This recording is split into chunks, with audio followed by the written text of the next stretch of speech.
Hi friends, welcome to Learn with Siva channel. Okay, இன்றைக்கி நம்ம என்ன பார்க்க போகிறோம்? டைப் ரைட்டிங்கில் ஸ்பீடு எப்படி இன்க்ரீஸ் பண்ணுறது, மிஸ்டேக்ஸை எப்படி ரெடியூஸ் பண்ணுறது. ஸோ இதே டவுட் தான் நிறையா பேர் கேட்டுட்ருக்கீங்க.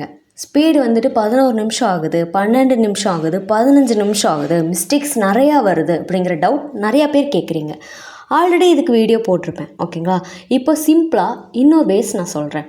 அதாவது இப்போ நீங்கள் ஃப்ரீ டைமில் இருக்கீங்க, ஓகேங்களா? உங்களுக்கு ஒரு நாளையில் ஒரு 10 நிமிஷம் ஃப்ரீயாக கிடைக்குது அப்படின்னா உங்களுடைய லேப்டாப்லேயோ ஆர் கம்ப்யூட்டர்லேயோ ஜஸ்ட் கூகுளில் போய்ட்டு ஆன்லைன் டெஸ்ட் அப்படின்னு டைப் பண்ணிங்கன்னா, டைப் ரைட்டிங் ஆன்லைன் டெஸ்ட்டுன்னு டைப் பண்ணிங்கன்னா நிறையா வரும், சரிங்களா?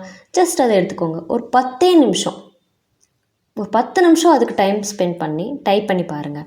Okay, correct. டைப் ரைட்டிங் மிஷினும் சரி, நம்மளுடைய கீபோர்டும் சரி, நம்மளுக்கு அது டிஃபர் ஆகும். டைப்ரைட்டிங்கோட கீபோர்டு வேறு, இதோட கீபோர்டு வேறு, டிஃப்ரெண்ட் ஆகும் தான்.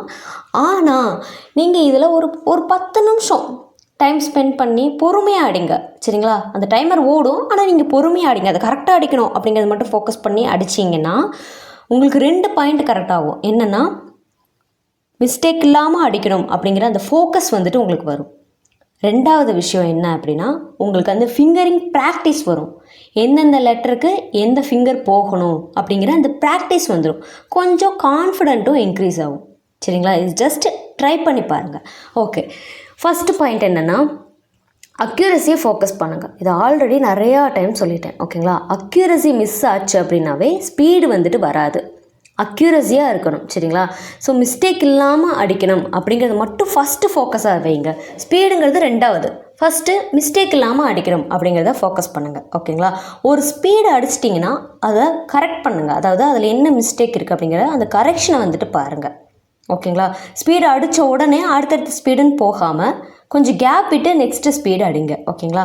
ஸோ நெக்ஸ்ட், அதாவது ஃபஸ்ட்டு ஸ்பீடு அடிச்சுட்டு ஒரு 5 மினிட்ஸ் கேப் விட்டு அந்த கரெக்ஷன் செக் பண்ணிவிட்டு அடுத்த ஸ்பீடு அடிங்க. ஏன்னா அடுத்தடுத்து அடிக்கிறப்போ ஃபிங்கர் டயர்டாகி மிஸ்டேக்ஸ் அதிகமாகும். அப்போ செகண்ட் ஸ்பீடில் என்ன ஆகும்? மிஸ்டேக்ஸ் கண்டிப்பாக அதிகமாகும். அதை அவாய்ட் பண்ணிக்கோங்க, ஓகேங்களா? ஸோ ஃபஸ்ட்டு ஃபோக்கஸ் நம்மளுக்கு என்னவாக இருக்கணும்? அக்யூரசி, மிஸ்டேக் இல்லாமல் அடிக்கணும். ஸ்லோவாக அடிங்க, சரிங்களா? ஸோ நீங்கள் ஃபஸ்ட்டு ஸ்பீடை அடிக்கிறீங்க அப்படின்னா ஸ்லோவாக அடிங்க. டைமிங்லாம் வைக்கவே வேண்டாம், மொபைலில் டைமர் வைக்கவே வேண்டாம், ஸ்லோவாக டைப் பண்ணுங்கள், ஓகேங்களா? ஸோ ஃபிங்கர் பிளேஸ்மெண்ட் கரெக்டாக இருக்கா அப்படிங்கிறத செக் பண்ணுங்கள். அதாவது நான் ஆல்ரெடி சொல்லியிருப்பேன், ஆர் அடிக்கிற இடத்துல டீ அடிச்சிடுவீங்க. ஸோ அந்த ஃபிங்கர் சேம், ஆருக்கும் டீக்கும் ஒரே ஃபிங்கர் தானே யூஸ் பண்ணுறோம். ஸோ நமக்கே தெரியாமல் நம்ம அந்த மிஸ்டேக்ஸ் பண்ணுவோம். இன்னும் ஒரு சிலருக்கு சில விஷயங்கள் டிஃபிகல்ட்டாக இருக்கும். ஃபார் எக்ஸாம்பிள் சொல்லணும்னா, டைப் ரைட்டிங்னு ஒரு வேர்டு இருக்குதுன்னு வச்சுக்கோங்களேன். அது எந்த பேராகிராஃபில் வந்தாலும் அந்த வேர்டு மட்டும் மிஸ்டேக் ஆகிக்கிட்டே இருக்கும். சில பேர்த்துக்கு டிஃபிகல்ட்டான வேர்ட்ஸும் இருக்குது. அந்த வேர்டு அடிக்கிறப்ப எல்லாமே மிஸ்டேக் ஆகிக்கிட்டே இருக்கும்.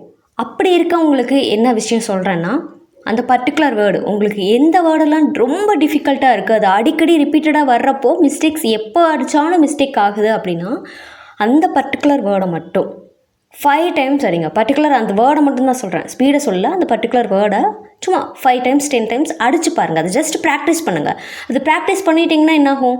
அந்த வேர்டு நெக்ஸ்ட்டு எந்த ஸ்பீடில் வந்தாலும் ஆட்டோமேட்டிக்காக கரெக்டாக அடிச்சிருவீங்க. உங்களுக்கு இது புரியுதா? Okay, next hard touch avoid பண்ணுங்கள். நான் ஆல்ரெடி எக்ஸ்பிளைன் பண்ணியிருப்பேன். ஹார்ட் டச் கண்டிப்பாக வைக்கக்கூடாது, சரிங்களா? ஸோ ஹார்ட் டச் பண்ணிங்க அப்படின்னா ஸ்பீடு வந்துட்டு இன்க்ரீஸ் பண்ணுறது டஃப், சரிங்களா? ஹார்ட் டச்னால் என்ன? நீங்கள் டைப் பண்ணி முடித்ததுக்கப்புறம் பேப்பரில் பின்னாடி பாருங்களேன், அடித்த பேப்பருக்கு பேக் சைட் டச் பண்ணி பார்த்தீங்கன்னா ஒரு மாதிரி ஹார்டாக இருக்கும், சரிங்களா? ரொம்ப ஹார்ட் டச் பண்ணவே கூடாது. ஸ்பீடு எப்படி இன்க்ரீஸ் ஆகும்? அப்படி பண்ணிங்கன்னா இன்க்ரீஸ் ஆகாது.